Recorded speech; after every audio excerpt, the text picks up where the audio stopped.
Good morning, everyone. Thank you so much, Keisha, for that wonderful welcome. It is an honor for me to be amongst you all. Thank you so much, Ms. Yard, for the invitation.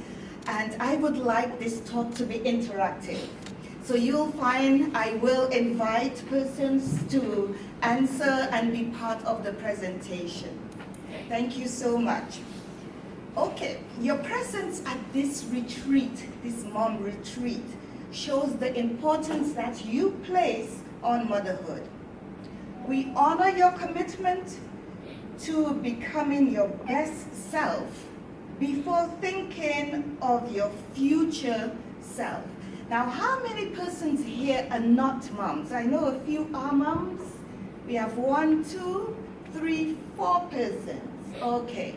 The talk is primarily to those who are not yet moms, but includes moms as well. Yes. Thank you. Okay. So we're focusing on becoming before birthing, preparing the nest, and embracing the journey before motherhood. Some of you already know because you're moms. The preparation includes physical, with your nutrition, exercise, avoiding things that will be detrimental to your baby. But how many of us think about emotional preparation, such as your thoughts and your feelings? Who can tell me what that would entail, especially the ones who are moms already? How can we prepare with our thoughts and our feelings for motherhood? Anybody? I heard something, go ahead. You can at least. I said you cannot. She said you can. Oh, you cannot, that's interesting. Thank you. Okay. It's happening already, so embrace it. Yes. So I'm thinking, if you're not a mom yet, preparing emotionally with your thoughts and feelings to welcome a baby into your life. Yeah, so basically you have to embrace the fact that you are going to be a mom if you're not one yet and you're in the process of pregnancy.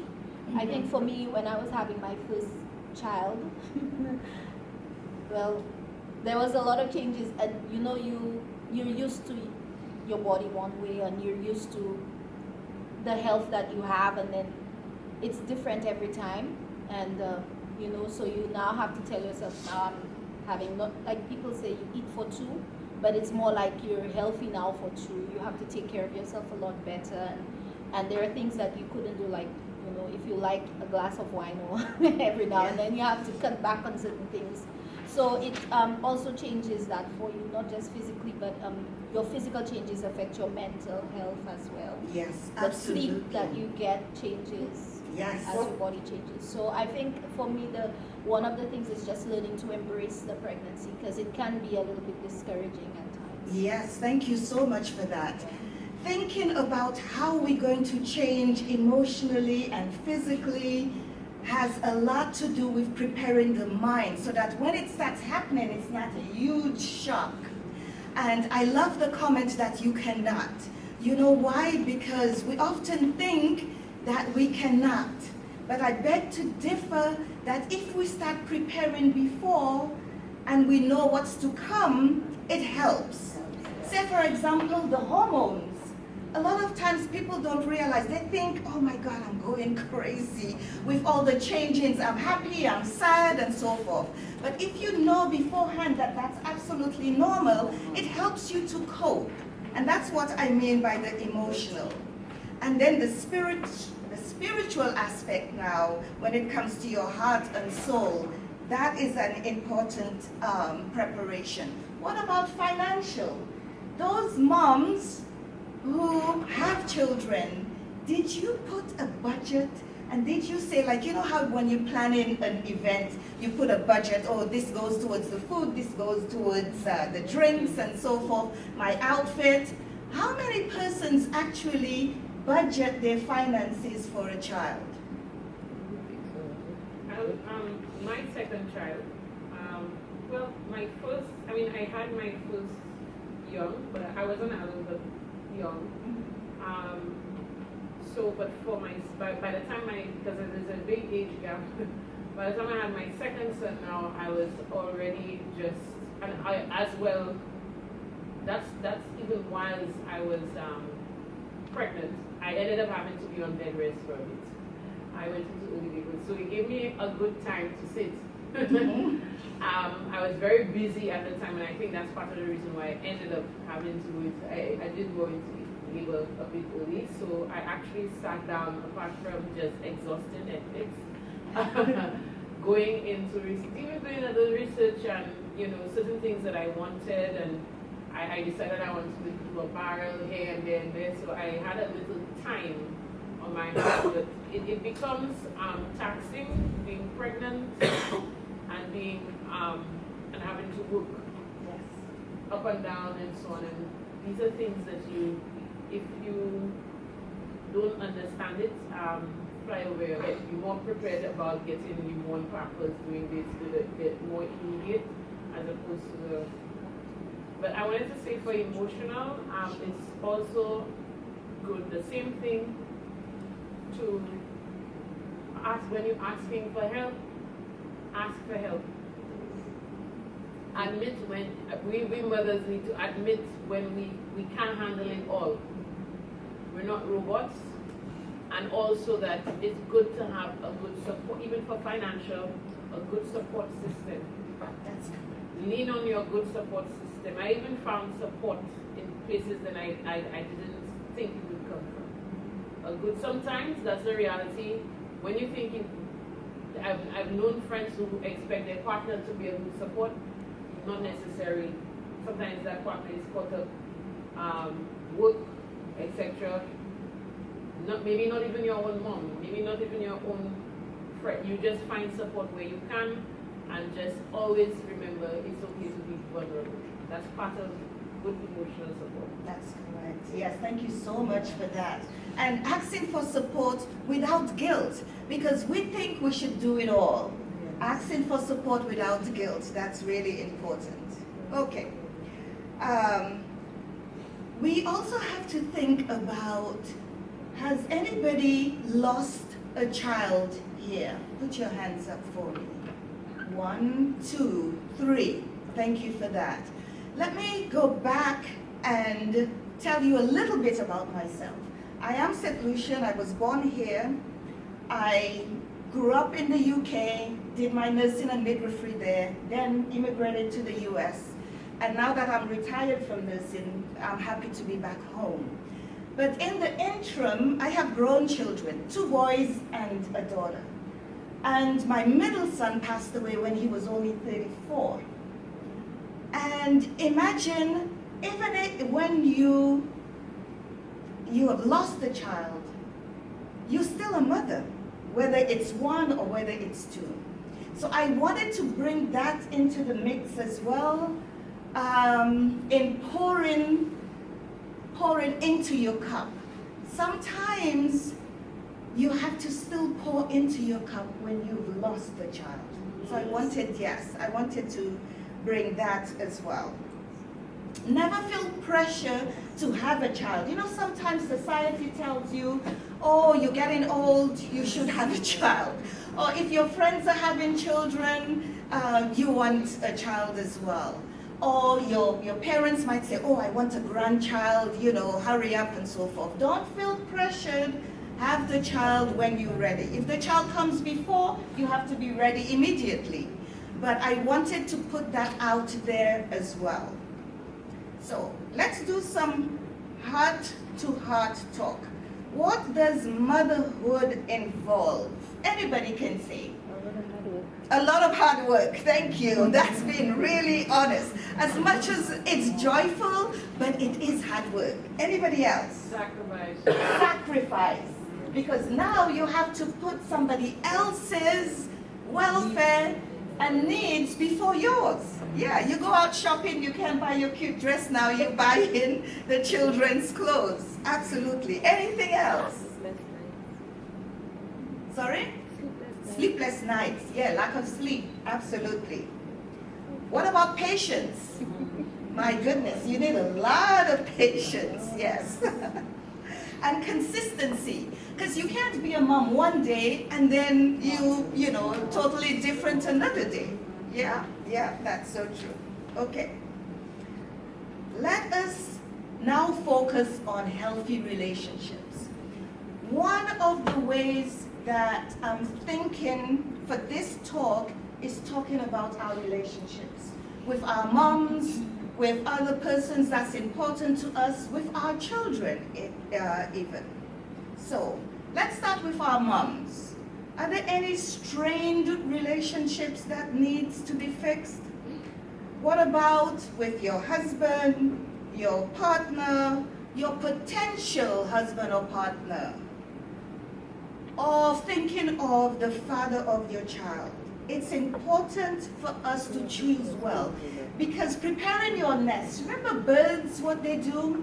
Before they even have their little chicks, you know, the male and female birds are getting together, courtship, blah, blah, blah, blah, blah, blah. But before the eggs are hatched, what do?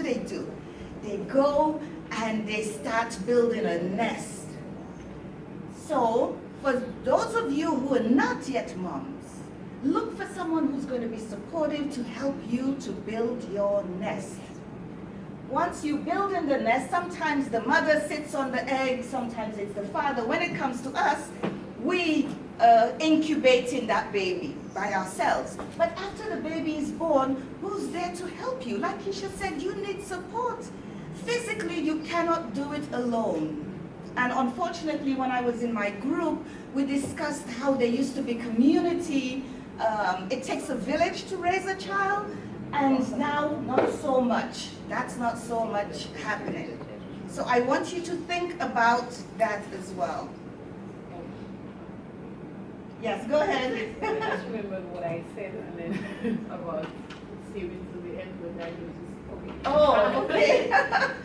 No, I was actually going to say to Shireen, we do about breastfeeding, we do about mother's work. One thing, and then as you say, relationships, this is a reality, especially for single moms, and I'm happy you mentioned relationships, is single moms who are considering wanting to date again. Yes. Dating / yes, the word sex, some of us don't want to say the word. You know, when we have to make the sacrifice and the time, when you're a single mother, when you're a single mom, you know, having the opportunity again to want to try again, to have a relationship, to possibly get married and so on, that is another thing that some single moms battle in terms of relationship. Yes, that is so true. I also as well have, I think I brought that up the last time we were here, one or two strained relationships where you have good friends who, especially not mothers, who don't understand. And that becomes a strain on your friendship when you have friends who don't really understand. So I have one of them who gets upset if we're not constantly in contact with each other on a weekly basis. As a mom, I'm also self-employed. I can't call you every day. I can't be messaging you every day. I can't be on a call every day. It's not possible. And do things like that is the relationship. Yes, thank you so much for sharing that. And that is absolutely true. You have to now divide your time between your child, your work, your friends, your potential partner. It's not easy. But you do have to divide it. Because regardless of how much we love our children, you have to have me time. Yeah, me time is important. Yeah. One of the things, I'm glad Shireen said that you will have a journal. I journal. It helps me a lot. What I would have you do in the journal when your book comes, write a letter to yourself as a mom, or write a letter to your child as a mom. If you don't have children, write a letter to your future self as a mom, how you want to be as a mom. Write a letter to your future child, how you're going to love that child. what you're expecting from the child and so forth. Use that journal. You'll be surprised what comes out of you when you write in your feelings and your thoughts. Really important. You don't have to wait to be a mom to start preparing for the love that you will give. Okay, let me focus on mothering. Our mothers did the best that they could with what they knew. We're doing the best that we can with what we know, as well as the future moms will do the best. Parenting changes. From generation to generation, it changes, but everybody's still doing the best that they can. One of the ways that I would say to you to improve your well-being is to practice forgiveness. What do I mean about that? Practice forgiveness. Who can tell me, what does forgiveness mean? Anybody?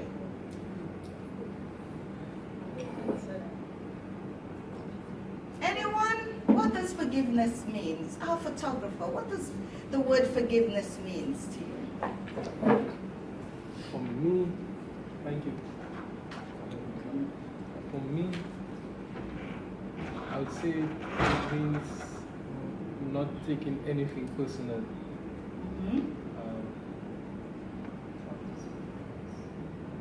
Letting go of the past. Yes, absolutely. When somebody does you wrong, letting go of it. And oftentimes we do take it personally. If somebody does something wrong to you, you think, oh my God, how could that person do that to me? Or even if you do something to someone, because it can be you forgiving someone, but you can think about self-forgiveness as well if you've done wrong to somebody. Can I say something? Yes, absolutely. He said forgiving somebody, but it's not only forgiving a person to that for them. You do it for yourself. Thank you. That's the most important thing. Thank you for that. And that's why some people hold on to hurt, because they think that forgiving, oh no, I can never forgive that person. But you're doing it for yourself. Thank you for that. Yes, ma'am. I think one of the biggest things that I struggle with personally is forgiving myself, not really others. I have a compassionate heart towards people, and sometimes I think I forgive too much. But I mean, that's just who I am. But for myself, I'm harder on myself. And especially as a mom, when you feel like you failed your child, or maybe you couldn't do something that they really wanted, or you couldn't be there when they really wanted you to be there. And something you mentioned about relationships sometimes, and Keisha mentioned as well, when you're a single mom, which obviously nobody plans to be, it just happens sometimes, and you're looking at maybe wanting to go back and date, or you've met somebody and now you have to manage. Somebody's gonna get disappointed somewhere. Your kids are gonna be like, you're spending too much time with this person, and this person's like, oh, I'm never seeing you. And then you're a full-time working mom. It's difficult. I found myself in that situation, and sometimes I feel like just giving up on everybody, because now I honestly don't have the time for myself. And now I'm split in three, because I have to be home, I have to be at work, I have to give everybody 100%. So it becomes a challenge, and what I find is that I carry a lot of guilt, and I feel like I'm at the point where I don't forgive myself. I feel like I've failed everybody, and it's better to just give up. And so hearing Keisha say that, it's such a vital thing that we don't talk about these issues. We make moms feel like we have it all put together, and in truth, sometimes we're breaking down inside, and we can't talk about it because we have to be strong for everybody, because it's what they require. Yeah. Thank you so much for that comment. That's so deep and so important. And how brave of you to actually bring that point out, because it's so true. But what we need to do now is to give 100%, but in each area. So you give 100% to you, and it is possible. It is possible. You give 100% to you, 100% to the children, 100% to work, but it's a juggling balance. And I'm glad that we're in this space, because we can help you to do it, to know how we can do that without guilt. That's really important. Anybody else has any comments before I move on? Well, I think what's happening with us mothers is our self-care is, we have it, the formula in reverse. And over the last maybe 2-3 years, I've reversed that formula in terms of the self-care and the self-love, and working on the self-guilt as well. That self-care is a necessary form of selfishness, it's a positive form of selfishness. That if I need to pour into others' cup, my cup has to be full first. Exactly. So now we put in and then the self-care comes at the end. Right now, for me, unapologetically, the self-care comes first. Thank you so much. Then And that's right how you after do the it. self-care comes my children. And then after that, I believe with spirituality, prayer, and everything else will fall after that. Thank That's you how so much. That's important. It's not perfect. No. It really isn't perfect. I tell people, because even when I open up to people, sometimes I decide to open up because there's some people who are going through things in their life and they think it's they're alone. And I decided, like, you going through that? And I'm like, yeah, trust me, I don't have it all together. You're smiling with me. Thank you. That's important. Yes, sir. Thank you. I wanted to add to what Tisha just said.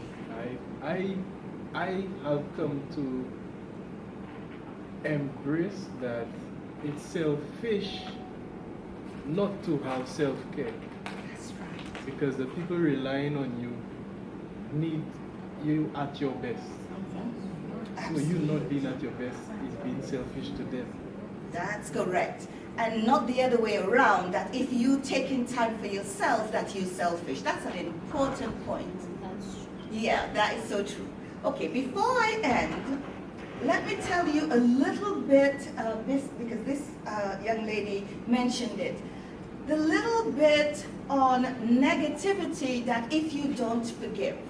I don't know if anybody has heard of the saying, if you don't forgive, remember you're doing that for yourself. If you don't forgive, it's like drinking poison and hoping the other person is going to die. Yes. If you don't forgive, it's like you taking, you know, those hot coals before we had gas, the charcoal. You're grabbing hot coal to throw at the person, but who gets hurt the most? You do.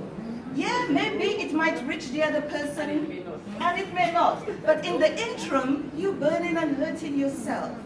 So each time you're thinking, my God, that person, if I forgive them, they'll think what they did is right. Make sure you remember those two quotes.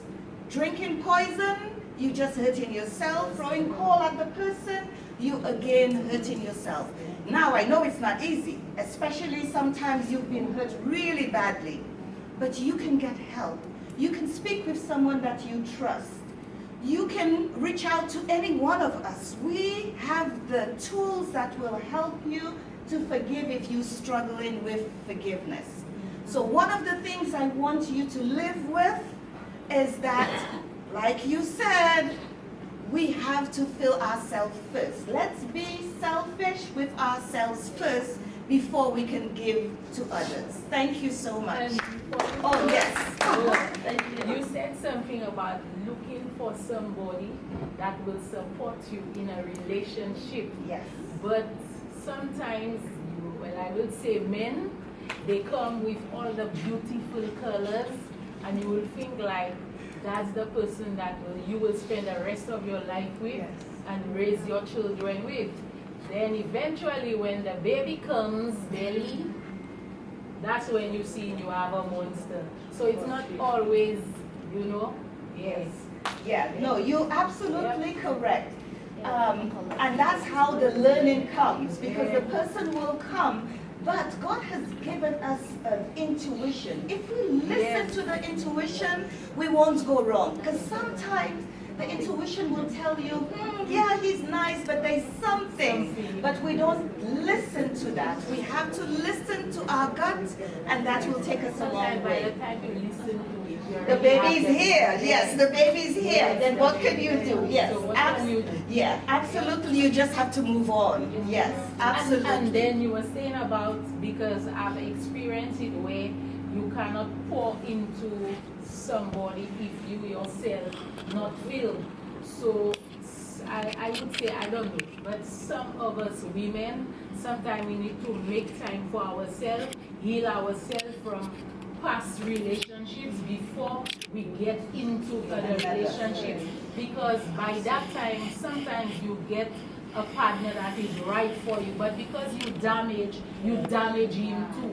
So you have to heal yourself. Thank you so much for that. And that's you must where be okay being by yourself first. Yes, for some by time. yourself. You Yes. need to be okay being by Yes. yourself first Yes. before you have somebody to not complete you, No. compliment you. Compliment. Thank you so much. God bless you all.